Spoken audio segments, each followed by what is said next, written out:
banished to his lowly station, till he checks out in Revelations. Why you keep up your life makes no sense to me.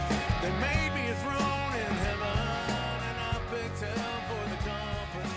Why you keep Hi, and welcome to Ounce of Prevention. I'm Vickie Morgan, and I am in Mount Pearl, Newfoundland and Labrador today, and my guest is Jason Piercey. Jason, thank you so much for being on Ounce of Prevention. I am incredibly honored. So a lot of people are going to know you from all the other things that you do. So you are, of course, host of Out of the Fog, which is it's a fantastic show. You also do the web series Ask Jason. You're also around town as a real estate agent. So tell me, what's going to surprise people about why I had you on Ounce of Prevention? Well, I have a couple of different diagnoses. I don't think anybody's surprised to hear that I have ADHD, attention deficit hyperactive disorder. I don't think that surprises anybody. I think the one that people would be a little more surprised with is that I've been living with depression for, now that I'm older and I realize it, since it's been diagnosed, probably my entire life. Like I can recall things from my childhood and be like, oh yeah. I was depressed then, and I can remember it now. But my persona, and it's authentic, it's really me, it's the high energy. But the weird juxtaposition between what ADHD, or my particular form of ADHD, does to me in my personality and being such a public-facing person with the different things that I do, that feels like the polar opposite of a guy who lives with depression. So I guess people would be surprised to know that I take an antidepressant every day. Tell me what it looks like when you're off camera, when you're out of the public eye. What does your depression look like for you? My depression goes like this, right? So there's ups and downs. And when the downs are there, my energy level and my motivation are a lot lower, which I think anybody who lives with depression could work with. And when you add ADHD to that, and I have a lot, you mentioned creativity. So I have a lot of ideas all of the time. I think like my brain, a cross section of my brain would, to some degree, look like a bunch of bees in a jar. But each bee knows everything that it wants to do. Like they all have their own little map of how to get there. It's just like they all happen at the same time. So it's sort of like they work in parallel as opposed to series. You know what I mean? So like all the different things run together at the same time as opposed to having to do them in order. Do you know what I mean? So like it makes it hard to explain things. Someone described one time for ADHD that it was like walking into a department store and there's a wall of televisions and every single one of them is on a different channel, but they're all playing specific shows. They all have a beginning and an ending and a plan and a direction. But for somebody that, might get overwhelmed if there's more than one TV on. But see, here's the thing But bees, I like that. See, here's the thing that is different about it for me. And just like every other mental illness that's out there, probably, ADHD exists on a spectrum. I did remarkably well in school, always. Like it wasn't even challenging. I was in my second year of university before I didn't get an A on something. Like it wasn't an issue for me. But when I see all those TVs, I'm watching all of them. And I see them all. They're all complete stories for me, right? So like we can sit down in a coffee shop and have a conversation. You might feel like I'm distracted because I keep doing this, but I'm still hearing you. Allowing the other things to come in helps me focus, because a lot of people don't really know how it works, but it's kind of like your brain has chemicals that give you happy thoughts, right? Or give you happy feelings. Mine does that too, except the baseline for the amount of the hormones or chemicals that my brain needs for me to feel happy is way, way higher. So like the things that help me focus need to be that much more exciting or that much more to get up that high. And a lot of people don't realize that's what it is. And that's why you medicate ADHD with stimulants. And people are like, why are we giving these people with all this energy, like Ritalin and Adderall? Why are we giving them all these extra things? Why do you drink so much coffee? Because when I drink so much coffee, and just for the record, not that it's important, I'm not medicated for my ADHD. I like to sort of harness it the way that it is. So I'll self-medicate with like caffeine and stuff like that, which I probably shouldn't, but it works. It works. It does. So that allows me to keep focus. So like if I were to give you 3 Red Bull, you might bounce off the walls. I'll sit still. As you can think. Because I'm at that elevated level where I can isolate a thought. So I probably did not answer your question. I think you did. And I just, for something to be called a disorder, of course, it has to affect your life negatively. For it to get the label from the DSM 4 or 5 or 6 or whatever one they're on now. I think that's silly. It is. It really, how does it negatively affect your life? Well, it doesn't, but you're aware of it and you've harnessed it. That's the kind of the important thing. Well, I mean, there's still downsides. Absolutely. Right? Of course there's. There's times when I need to sit in a seminar because it's as a part of being a realtor and a member of our local real estate board, a member of the Canadian Real Estate Association, I have to do continuing education stuff. Yeah. So there's a certain amount of time. I had to do a 45-minute webinar yesterday just to keep my real estate license. Yeah. That was horrible. So do you have trouble sitting in a chair? For me to do. Yeah. Oh, I'm all over the place. I'm trying really, really hard to stay still. Right. And you're doing great. Thank you. I appreciate it because I know how hard it must be. You know what's interesting? I've never ever told anybody about this ever in my entire life. True story. When my ADHD gets really bad and I need an outlet, my right hand. I don't know why, and it only started happening maybe 6 months ago. I'll do that because it's something that I can feel. Wow. Yeah. Huh. So it's a coping thing, I guess. So you figured out some ways to cope. Yeah. Which is really what we're all about. It's right. We absolutely I don't know why function. I point to the mug. Ounce of prevention. Yeah. Here we go. Owning your stuff. Well, the ounce of prevention actually came from, I started talking to a lot of individuals who are in the services field, who help people with mental health issues. And what kind of came clear is that the more important part of that phrase, an ounce of prevention is worth a pound of cure, is folks like yourself who are willing to come out and talk about the pound of cure, because I don't know that we ever could have went back in our childhoods and fixed any of these things. There's not really a preventable thing there. It's more of how friggin' hard it is to cope when you find out years later or at any point in your life. It's really hard to get on track and manage these things. Because there's so much that people don't know, that they don't understand about these things. And it's hard to understand that because you're trying to cope and get through your life. I guess I'm sort of fortunate. My formal education was in psychology. That's my degree. Yeah. So I've got a little bit of a background or an understanding of it. But I don't think that unless whatever your illness is such a severe form of it that your cognitive ability is weakened, right? I don't really think there's an excuse not to understand yourself. I think self-awareness is likely one of the most powerful gifts that a person can have. Yeah.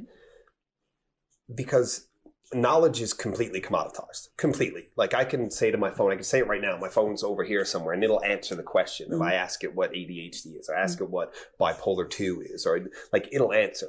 So if you suspect that you have some diagnosis, or if you've been diagnosed and you want to know what it means, I know what ADHD is, not because my doctor told me, or not because I studied it in university, because I Googled it. Right.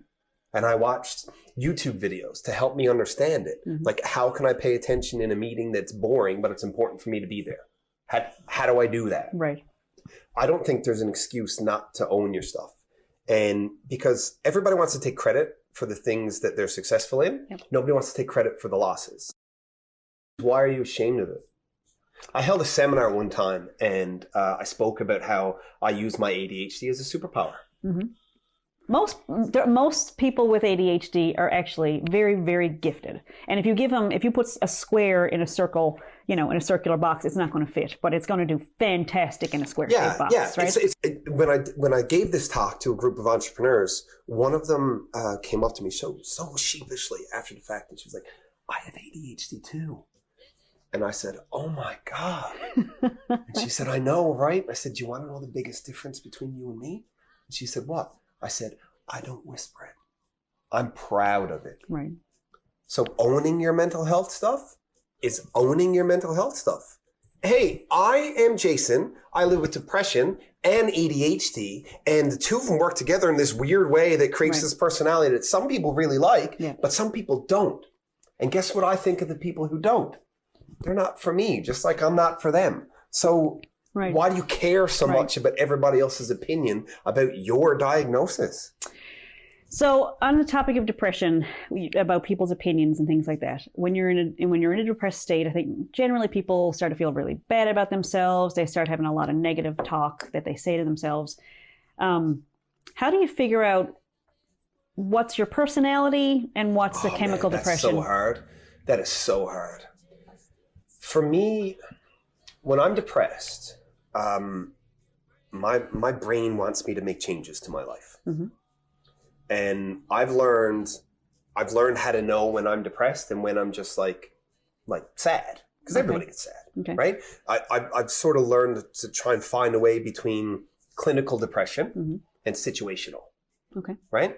And if I can't look myself in the mirror, tell myself to pull up my socks and F off and make it happen, if I can't make myself do it, I'm not in control anymore, right? Or if I don't enjoy a good conversation like this with somebody, because this is so stimulating for me. Like this does so much for my brain. If I don't enjoy this, then something's wrong. It could be clinical right now. Right. And maybe I need to adjust my medication, or maybe I need, I don't know, maybe I just need a vacation. Right. Okay. So when you can tell the difference between the two, that becomes really, really key. And how you tell the difference between the two, I think, depends on how the symptoms manifest for you. So the reason that I've learned to tell the difference between the two the way that I have is because when I'm actually depressed, my depression wants me to make major life decisions. I have a system put in place that lets me know. So I don't diagnose that about my life when I'm not saying that the depression is wrong. I'm saying that I don't act on it. You don't make major decisions in a depressed state. I wait until hockey is fun again. Because when hockey is fun again, I can't be depressed. Right. My brain is working properly. And if I still feel that same way about whatever the thing is, quitting out of the fog maybe. Like I could be depressed and be like, I don't want to do that. Right. Why do I want to do that? Right. That'd be a terrible idea. I love it. Right. But when I'm depressed, I don't like anything. Right? So I wait until I'm not anymore. And then if I still feel the same way, then I can pull the trigger on whatever the thought that my depression tried to talk me into was. So how does ADHD impact your ability to be patient? So if you're in a depressed state and it's telling you this crap, how do you wait? I'm a bit of a paradox. I'm a bit of a paradox because I'm remarkably patient long term, like in my life. My life goals. You're good for long term, the long game. Absolutely. I'm perfectly fine with it. Okay. But of what needs to happen today, I have very little patience for that. Okay. All right. Right? So I'm a bit of a paradox that way. It's micro and macro, I guess, right? So tell me what kind of a hockey player you would be. When you're on the bench and... I'm a goaltender. Oh, are you serious? So I'm never on the bench. Okay, that makes way more sense. But it's actually, it's so funny. I was only diagnosed with ADHD relatively recently. And my game has gotten a whole lot better. A whole lot better. Because I don't look at the clock. I'm not wondering what the score is. I'm not who walked into the rink. I'm not looking to see what the boys are talking about on the bench. I'm actually in the game. Because I have coping mechanisms that allow me to focus. So it's if you ask any, and if, I don't know, maybe you're watching any of the guys who I played hockey with in the last, say, 6 months, I'm a completely different caliber of goaltender. It's like meditation for me, because when somebody's firing a puck at 85 miles an hour at your face, you're not thinking about anything else. And that's really what meditation is. It's just focus. Right. And focus, as somebody with ADHD, see, it's really poorly named. I don't have an attention problem. What would you call it? I have a focus problem. I'm paying attention to I know how many cameras are here. I know who's standing over there. I know the facial expression they're making. I'm paying attention to all of it, all of the time. And it's all there. And there's stories in the back of my head about each individual one of them. Right. I wish that I could find a way to explain to people the way I make a decision. That one's really, really fascinating to me. And it's hard for me to talk about, not because it's revealing or anything. I'm an open book when it comes to things like that. Yeah. It's hard for me to talk about because I find if you say something with a certain degree of authority, you can easily be misinterpreted. Absolutely. Yeah. And I don't want anybody to misinterpret the way that I go about making a decision. I'm not saying that I'm better at it. I'm just saying that it happens a lot faster for me because of my ADHD. Like a lot of people, they'll sit down and be like, okay, well, let's make a pros and cons list. And this is a very normal thing to do. Should we do this? Should we not? Well, here are all the things that are good that could happen. Here are all the things that are bad that could happen. Some of these are of higher or lower magnitude, so they cancel each other out. And what's left over is, 3 votes for no. We don't do it. Right. I do the exact same thing, except I make that list and calculate those values. And my gut tells me instantly do it anyway. Which one it is. I just know what one it is. Right. And I can't. I bought my wife and I, we bought my father a t-shirt for Christmas. We just got it at Walmart. It was like probably $8 or something. Sorry, Dad. And it just said, I can explain it to you, but I can't understand it for you. Right. And I feel like that a lot. And it doesn't mean I'm not meaning it to be an ego thing. No. It's just, and I consider myself a relatively articulate fellow, but sometimes I can't make the words coming out of my mouth be interpreted be the by language you that somebody else needs to hear. Yeah, it's just so hard. And then there's a fine line. Is that mental illness or mental health, or is it your personality? The age-old question, right? Exactly. Right. Yeah. So am I mentally ill or am I just a jerk? I don't know. Tell me about forcing yourself to do something that, like, you come in and you're not feeling a show, or you're just have some you have not situational, but maybe there's a clinical thing going on. How hard is it for you to force yourself through? It depends on if it's ADHD or depression. Okay. If it's ADHD, I can channel another part of my brain and just make it happen. Okay. Right? Yep. And it'll just have a different type of energy. Okay. Right? Right. If it's depression, I might not be able to. Okay. So I'll for somebody, try, but I just might not be able to.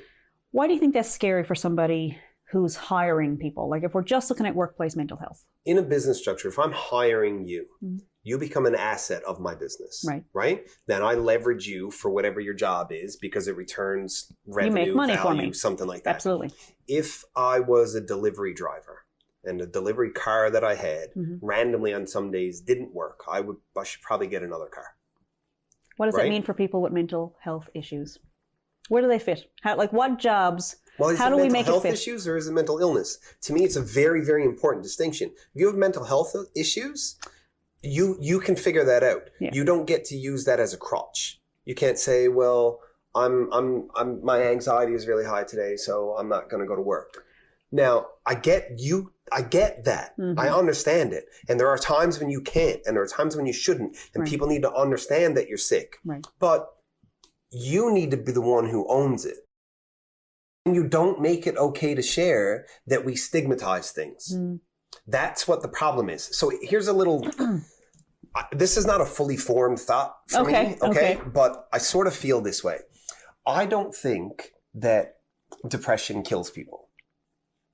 Okay? So like suicide, okay? So if I have brain cancer and I leave it untreated, it will eventually kill me. Absolutely. If I have depression and I leave it untreated, it will eventually kill me. Possibly by my own hand, whatever, right? Okay. That's like the natural evolution of a disease that doesn't have a cure. Right. Leave it long enough, it'll kill you. Yep. Okay. I don't think that suicide is the result of the illness.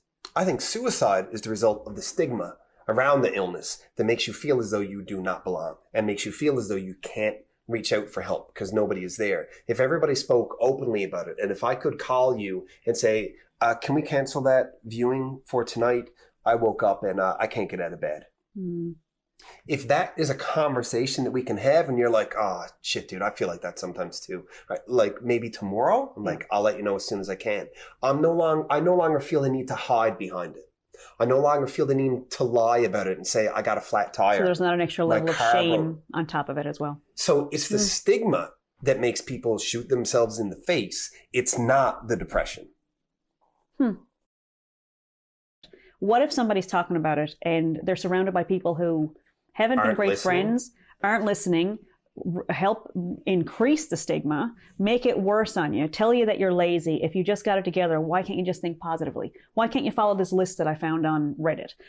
Like, realistically, if you followed all the advice that's online about how to get out of your depression, how to think positive, how to make things happen in your life, if you followed all that stuff, you would So you're like that guy that ate McDonald's every day for however long he almost died from it. Yeah. The advice is not going to work. Realistically, the stuff doesn't work. So for those people that are actually struggling, that are actually reaching out, but they're kind of a pain, or maybe they're not as reliable as you wish they were. Like, what do you do with those people? Or if you are that person that keeps reaching out and you're just going to the same well, if you're going to the same well all the time, like I'm ready to talk. This is it. I got up today. I'm ready to talk about my mental illness. Go somewhere else. Well, you call the same people all the same, like they tell you the same thing. They're not answering. They repeat the same tapes over and over again. Stop. And do what? Anything else. Okay. What do you think happens if you don't? What's the result? Is that where, like, that the line that goes down, it becomes, that's how your depression becomes a statistic and you have passed away suddenly on your obituary? It wasn't suddenly. They've been fighting their illness for decades. Yeah. There's nothing sudden about that. Right. We knew it was coming. It's a gradual, progressive, disgusting, flesh-eating disease that took every bit of you away slowly, and everyone in your world watched it happen but didn't look closely enough or didn't care enough to... So what do you do when you're that person and nobody's listening to you? Talk to somebody else. Because these people are not good enough for you. So the language that we use and how we label things. So if we come out and say that something is... you should be ashamed of that reaction that you just had. Yeah. Or this one is perfectly okay. We start to learn that these are things that I should keep to myself. I shouldn't talk about these things. Yeah, because when you're born, you don't hate yourself. Nobody hates themselves when they're born. Right.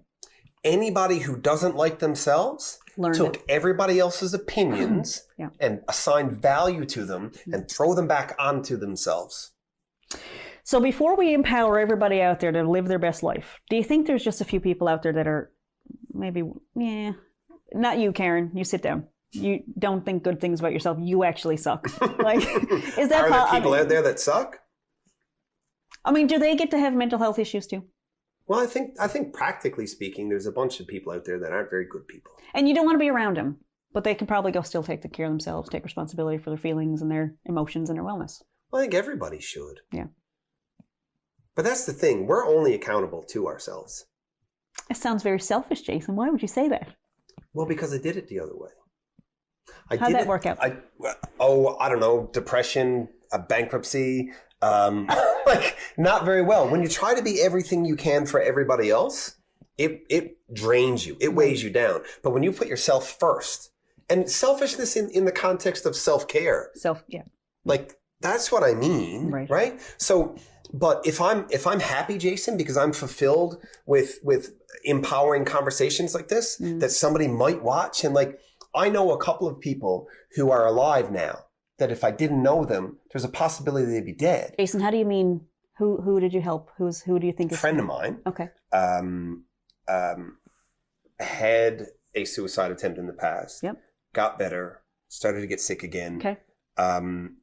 I just got this weird, I get this gut feeling sometimes, and I'll send it. There's a few people in my life that I'll do it to. I'm like, I got that feeling. I want to reach out. Right. And I did that with her, and she was like, I'm not cool. So we talked, and we agreed that, because I was going to hockey. I had hockey at 10. By the time I get off the ice at 11 and get dressed and get cleaned up and get out in my car and start driving home again, I'm going to call you at midnight. Okay. Do you promise you'll be there? So it's a check-in. You plan to check in. Yeah. Okay. She didn't answer. And then I text, she didn't answer. I called again and she didn't answer. And I knew where her house was. I was going to go to the house.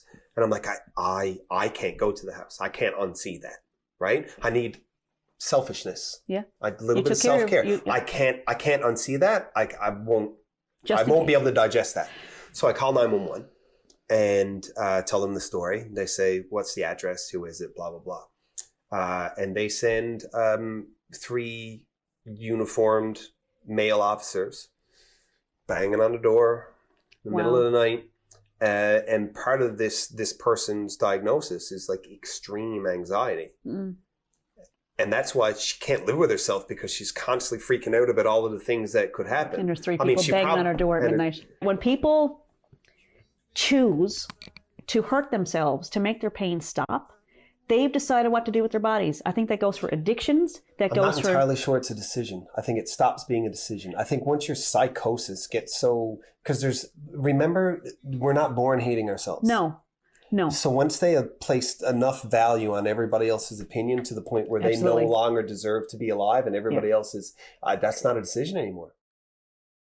Jason, thank you so much for sharing. And I think these lived experience stories are really what... They're the only ones that matter.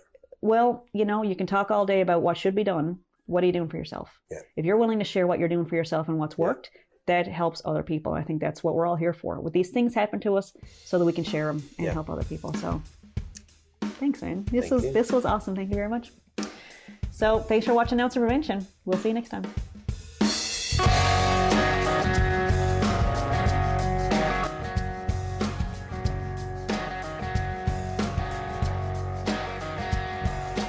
Lucifer, the light of heaven, that sinner never was forgiven,